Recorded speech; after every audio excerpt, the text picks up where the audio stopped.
Alright, hey guys, welcome back for another video of Fiat Destroyer.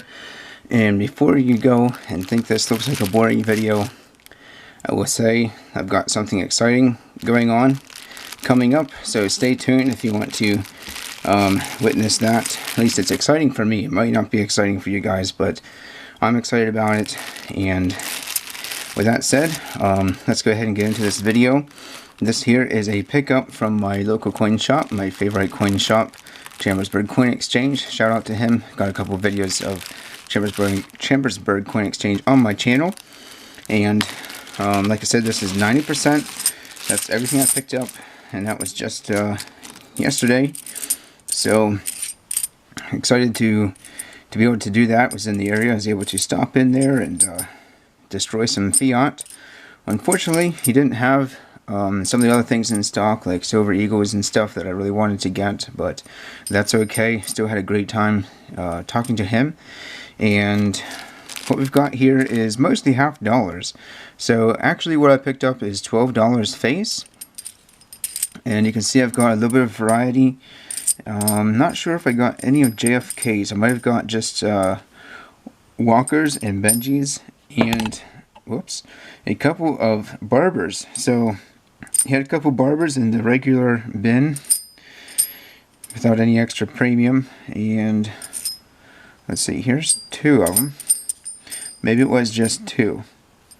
Then we've got some nice Walkers. He had like a lot of nice looking Walkers, but I only got a few, and I got some Benjis because I knew I needed some Benjis to polish off my 90% $half guardhouse box. And I really need dimes, but he hardly had any, so I got, I think, like 5 dimes, and then I got a couple dollars face of quarters as well. So we do have that, but yeah, I'll show off the Barbers here. Pretty cool.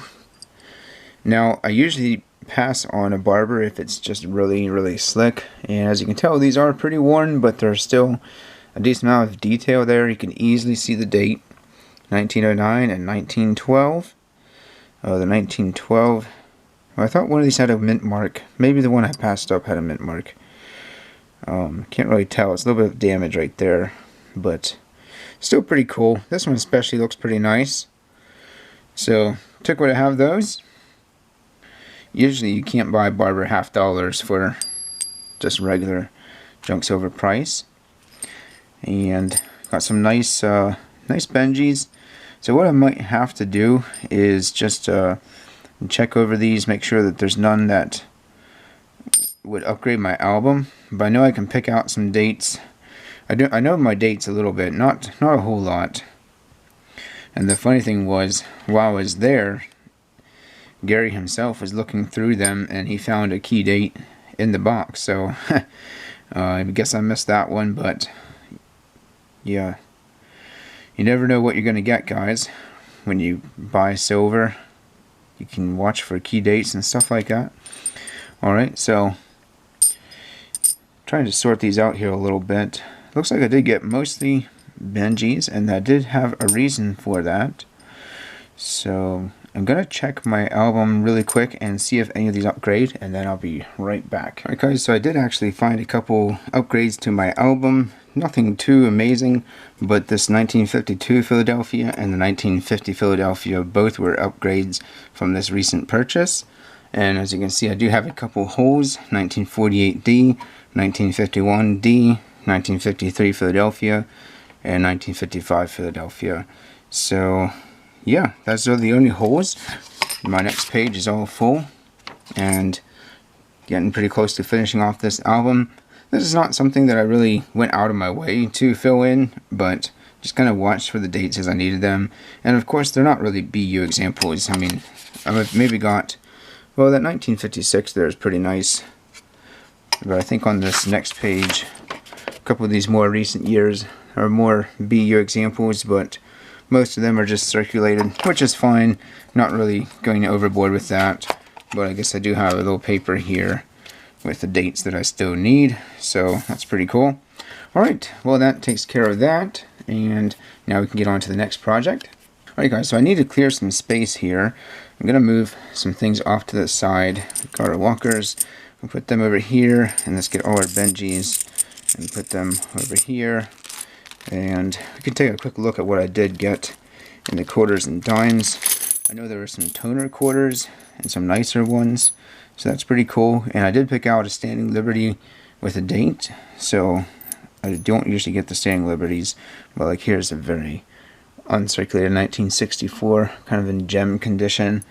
Then we've got a barber quarter as well, 1914, decent amount of detail there. Oh, there's the one at the mint mark, that's what I was thinking. So yeah, again, when I can, I'll pick up this older stuff if it's in okay condition. Now, then I've got just some Mercury dimes and like one Roosevelt dime. So that's all of that stuff, just to show what I got there. But now, kind of the whole reason I wanted to make this video is, hang on a second. Oh, alright, here we go. Ah, there. And not sure if I can get this in the screen. Okay. And yes, it is decently heavy. This is my 90% guardhouse box. And there we go. As you can see, we are almost full. And I do have them oriented kind of in a different way here. But maybe I can turn them. Well, it's going to take too long. I'm just going to let them as they are. For some reason I have them all facing the same way, probably for the last video I did. But what we have going on here is 2 rows of 1964 Kennedys. We have 2 rows of Walkers, and now we do have some more Walkers here. And then we've got 3 rows of Benchies. So I didn't really plan this, but it just kind of happened with the different pickups that I got over eBay and here and there, coin shops, you name it. So this is where we are. And the Walkers are all full. The Kennedys are all full, but I've got 1 tube of Benjis that I need to finish off. So we're going to finish off this tube today on this video. Alright, so I think I know what I have here, but let's just count them out. And that's a nice one right there. Here's another nice one. Last while I've gotten some nice Benjis from the coin shop.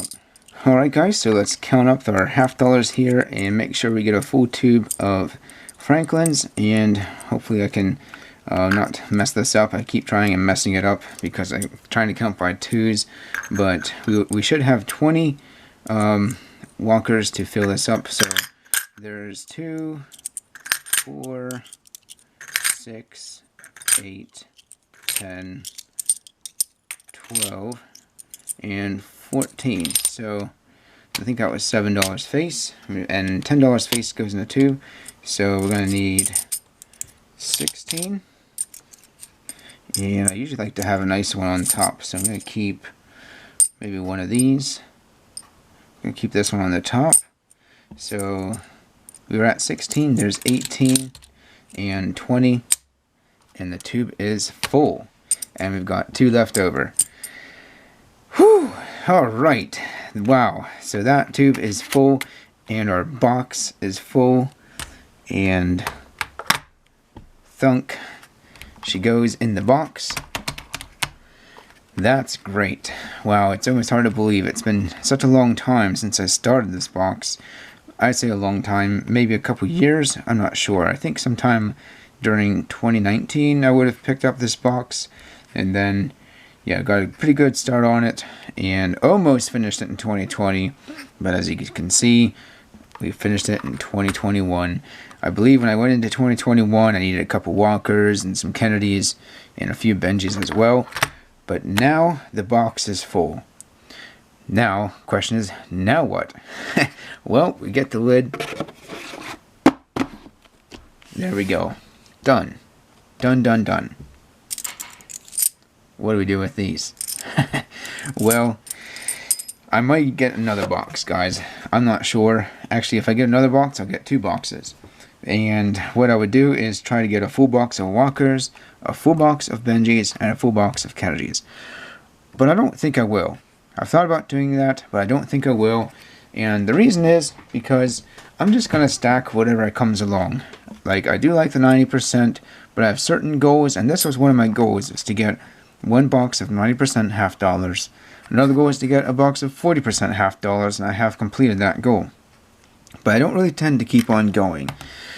Now, if I was going to try to pick a best Franklin half dollar, a best half dollar of 90% silver to stack, I would say it might actually be the Franklin. And I'm not saying that because I'm preferring the design, although it is a great design, really cool. Oh wow, look at that one. Maybe I should have that one on the top. Looks really cool. Anyway, but the reasoning is, and I think I heard someone else talk about this, so it's not original with me. But the reasoning is that you take the 1964 Kennedy half dollar. Now we all know that these things are not really worn much at all. At least usually they're not worn, so you're guaranteed to have, you know, the maximum amount of silver per half dollar. Alright? Now you take the Walker, and generally you're going to find wear. If there's not much wear, then it's probably going to bring a bigger price. Now these I don't have sorted by decade, so they're kind of all mixed. But you can tell they all got a little space in there, which I know a lot of the wear comes on the rim. See, that tube of Franklin's does not really have much rattle, nor that one. And the Kennedys, hardly any rattle at all. So, but the deal is that with the Franklin half dollars, or the Benjis as we call them, you're never going to see a dateless one. At least I've never have. So you're never going to see them with just a whole lot of wear. Now, these here are good examples. This is pretty much what you're generally going to find in the Franklin half dollars. You easily see the date, all the details. I mean, there can be damages sometimes. Looks like this one had some damage from the coin rolling machine. But anyone that buys this for the silver content, they don't even care whatsoever about that. So the point is that with the Franklin half dollar, you're guaranteed to have silver, and there's not going to be that much wear either. All of these, none of them have that much wear. Some of them have almost no wear at all, whereas with the Walkers, you're guaranteed to have silver, but some of them are going to have a lot of wear. And for the Kennedys, the problem is that the same design, you have clad examples. So of all the options out there, Roosevelt dimes, you're going to have clad examples. Mercury dimes, you're going to have some that are dateless and really worn or slick. And in the quarters, you have Washington quarters that can be really nice for silver stacking, but they have clad examples in the same design. And then you go back a design to the Standing Liberty quarter, and you're going to have dateless examples. So anyway, I'm kind of off topic. I wasn't even planning to talk about that in this video, but I do like to find stuff to talk about. So yeah, guys, well, hopefully that was exciting for you as it was for me. And that is great. I've got that all filled, and I will be continuing to stack 90% silver, quarters, half dollars. My quarter box is full, but I'm still picking up quarters. And what I do is I just fill up a tube, and then I find somewhere else to put that tube. So pretty cool. Alright, guys. Well, going forward, we do need to get more dimes. Whoops. I have more than one full guardhouse box of dimes, which is $250 face. But what I'm doing is trying to get a guardhouse box each of Mercury and Roosevelt dimes. So that's why I don't have both of those done yet. But we're going to work on that goal this year. Alright guys, well thanks for tuning in for the video today. And I'll see you all in the next one. Get some nice jingle jangle action here. So keep on stacking that silver and keep on destroying that fiat.